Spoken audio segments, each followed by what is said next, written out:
नमस्ते, स्वागत है आपका कहानी कथा चैनल में। प्लीज़ हमारे चैनल को सब्सक्राइब कर लीजिए। वीडियो अच्छी लगे तो लाइक करिएगा। तो चलिए कहानी शुरू करते हैं।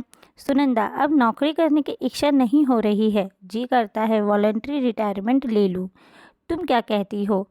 मुझे आज भी याद है जब कुछ वर्ष पहले तुम कहती थी अब रिटायरमेंट ले लीजिए और मेरे साथ वक्त बिताइए।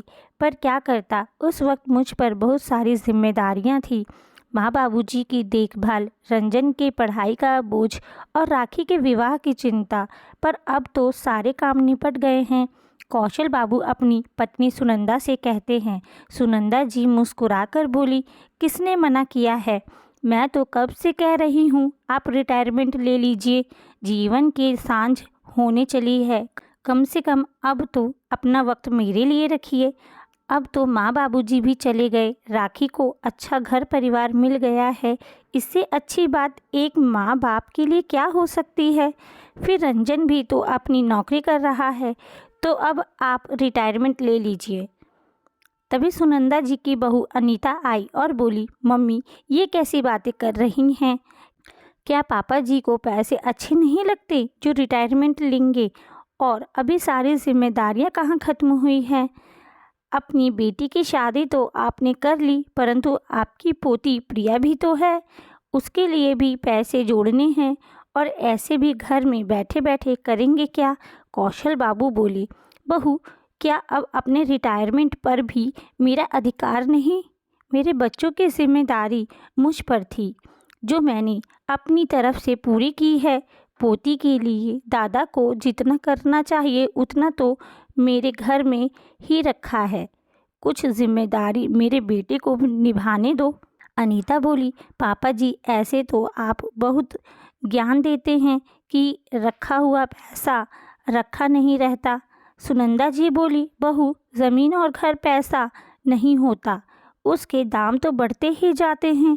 अनीता बोली, मम्मी जी ज़मीन और घर की रोटी बनाकर तो नहीं खाएंगी, उसके लिए तो पैसे लगेंगे ही। इतना कहकर वो चली गई।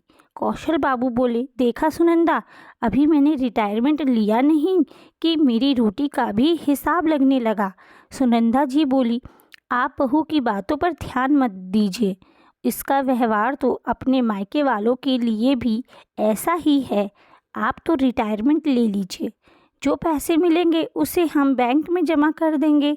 उससे जो राशि आएगी उससे हम दोनों का गुजारा अच्छी तरह से हो जाएगा। कौशल बाबू जी की तबीयत ठीक नहीं रहती थी। 6 महीने पहले ही उन्हें एक हार्ट अटैक आया था। डॉक्टरों ने आराम करने की सलाह दी थी, परंतु कौशल बाबू घर पर नहीं रहना चाहते थे। अब उनका शरीर उनसे आराम चाहता था।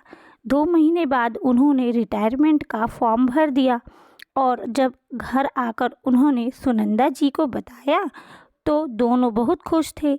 शाम में रंजन को इस बात का पता चला तो अपने पिता से बोला, पापा मैं यहाँ एक एक पैसे जोड़ रहा हूँ और आप हैं कि 5 साल पहले ही नौकरी छोड़कर घर में बैठना चाहते हैं।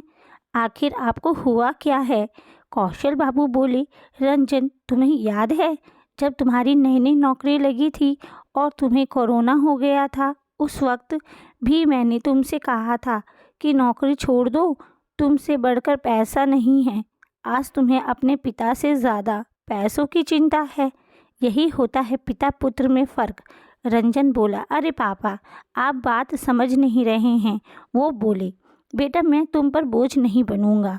तुम्हारी माँ और अपना ख्याल मैं रख सकता हूँ तो तुम हमारी तरफ से मुक्त हो और अपने रिटायरमेंट का फैसला मैं खुद कर लूँगा। इतना तो अधिकार मुझे सरकार ने भी दिया है।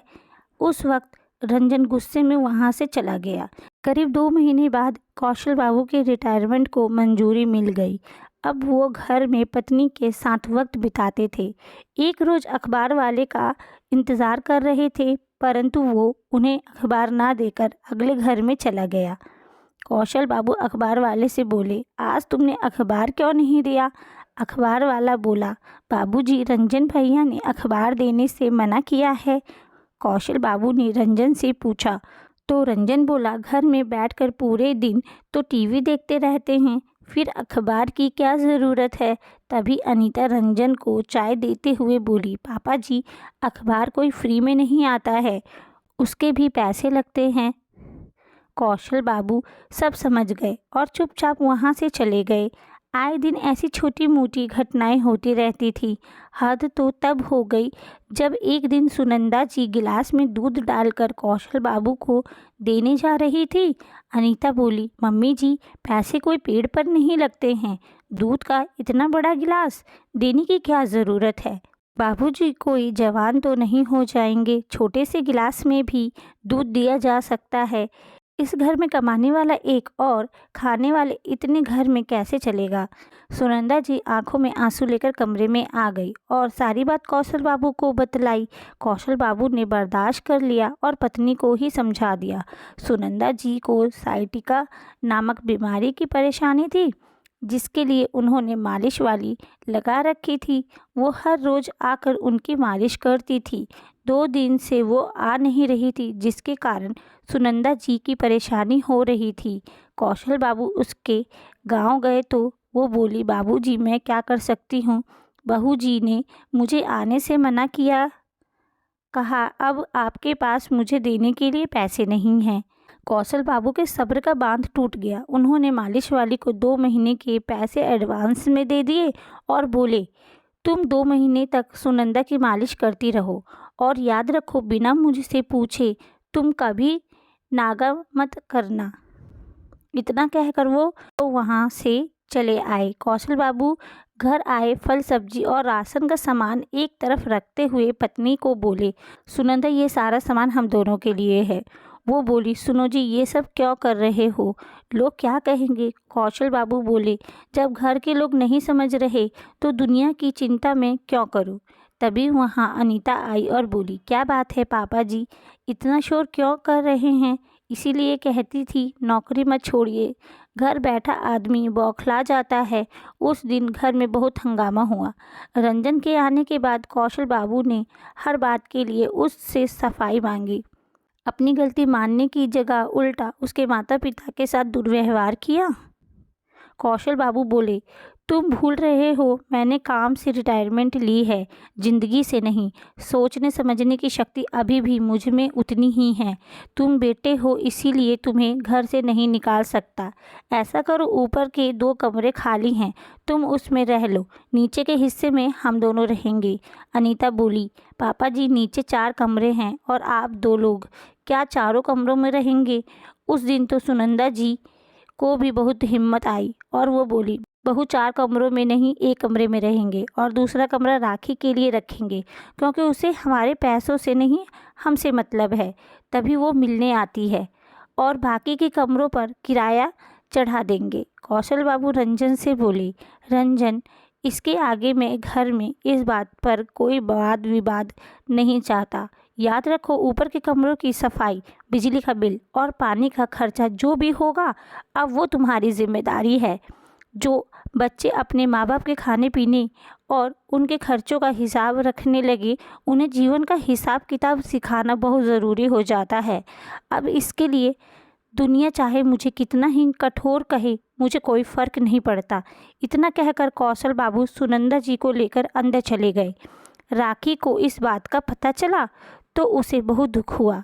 उसने पिता को बहुत समझाने की कोशिश की, पर वो नहीं माने। जब माँ ने सारी बात बताई तो बेटी ने हर फैसला माता पिता पर छोड़ दिया।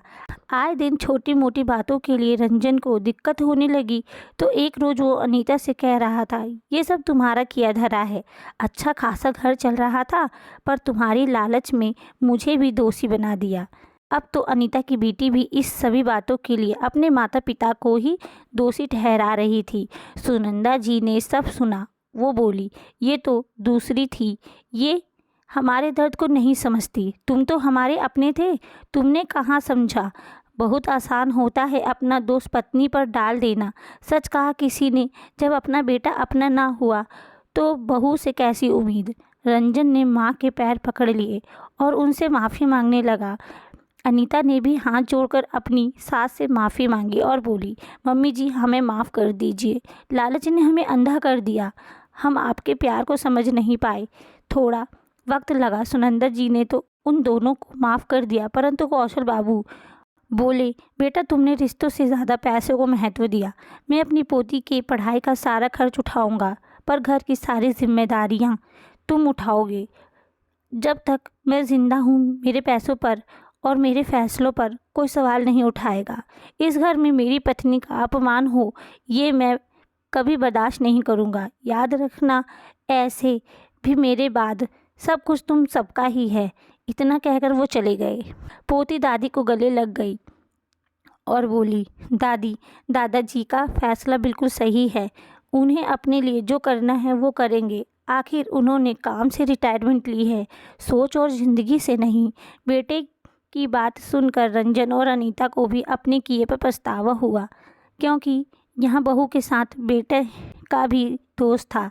फिर अंत भला तो सब भला। मित्रों, जब हमारे माता पिता की उम्र हो जाती है तो हम ये क्यों सोचने लगते हैं कि वो हमारी सोच के अनुसार चलेंगे। जिन्होंने हमें अच्छे बुरे का ज्ञान दिया, क्या उम्र बढ़ने के बाद उनकी सोचने समझने की शक्ति खत्म हो जाती है, या हम खुद को उनसे ज़्यादा बेहतर समझने लगते हैं। आपको ये कहानी कैसी लगी कमेंट में ज़रूर बताइएगा। चैनल को सब्सक्राइब करिएगा। कहानी सुनने के लिए धन्यवाद।